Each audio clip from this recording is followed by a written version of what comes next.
આ દેવી પૂજક સમાજ બેઠો છો, કોઈ દાડો પારકી માતાને ઘરમાં દીવો ના કરે, દુનિયાના છેડે જાય પણ પોતાની માને કદાચ રાજી રાખીને જ રે. અને આજે તે એમને એમનો પરંપરા અને રીતિ રિવાજો આખી દુનિયાના સમાજે બધા બદલી નાખ્યા, પણ દેવી પૂજક સમાજે અત્યારે એમના બાપ દાદાના રિવાજો ચાલી રાખ્યા છે. આની હું મેલડી આવું કહું.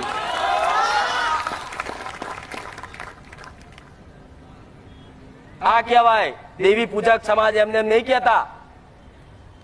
આજે એમની રહેણી કેણી પરંપરા બાપ દાદાની તોડી નહીં, તો આજે તે કદાચ કોઈ વાઘરી છોકરાને લાફો મારી ગયો હોય ને તો એમની દેવી ચોટે અને 60 વર્ષે ન્યાય લઈને આવે.